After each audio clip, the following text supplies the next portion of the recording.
I can relate, sewn off in the clouds. I got that cake, down off of her say. Can I just say? Hi everyone, today I'm going to be creating this soft pink and mauve makeup look. I love how this makeup turned out, and it's quick and easy and great for both day and evening. So I started out with my foundation and brows already done. It's the exact same routine as my previous tutorial, and I'll link it for you guys here if you want to check it out. The first thing I did was I filled in my crease with a transition color, and I used a matte mauve blush to do that. You always want to use matte colors for the crease, and fluffy brushes like a MAC 224 or a 217 work well for this. The next shadow I'm using is MAC's Folie, which is a matte brown with a purple undertone. I'm using a clean powder puff to pull up my brow with one hand, which makes it easier to add crease color. The brush I'm using is by Real Techniques, and it's more narrow at the tip, which helps me create a nice and defined crease. I'm also using the same shadow to fill in the outer corners of my eyes, taking small amounts and building on the color. And after that, I used a fluffy shadow brush to blend everything out.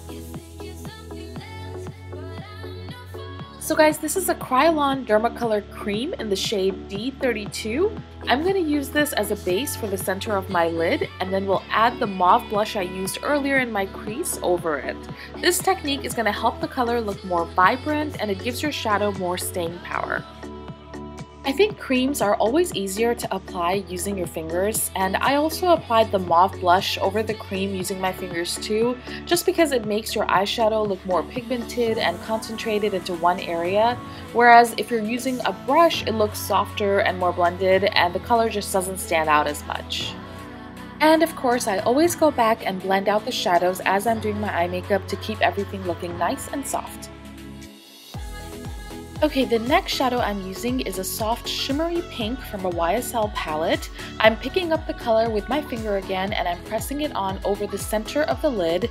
The way you apply an eyeshadow can make such a big difference to the look.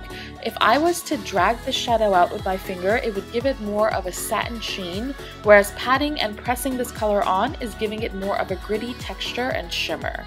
To highlight under my brows, I used a super skinny synthetic brush and Becca's Champagne Pop highlighter, which is the same highlighter I used over my skin. I will list all the items I used for today's look in the description box below, guys, so do check that out. I also wanted to brighten the inner corners of my eyes, and I used a small shadow brush and the same highlighter for that.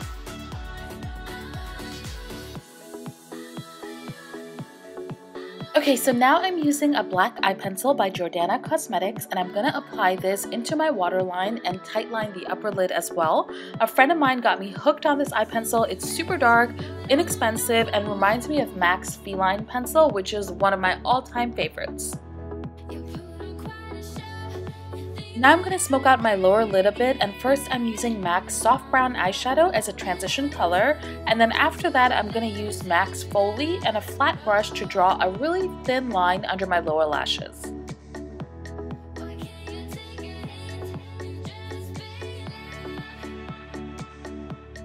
Alright guys, so I did my lashes and my mascara and all that off camera.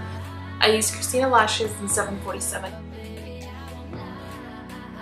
For my lips, I first went over them with Clarings Instant Light Lip Perfector in shade number 5. You can stop there if you want, but I did add a bit of lilac pink lipstick over the lip perfector, just dabbing it on with my fingers.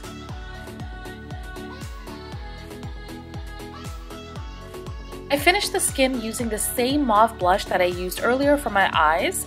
And that's it guys for today's look. I really hope you liked it. Please do turn on notifications for my channel, and also give me a thumbs up if you want to see more tutorials. Subscribe if you haven't, and also check out my Facebook and Instagram. I'll link everything in the description box below. Love you all. Take care. Mwah!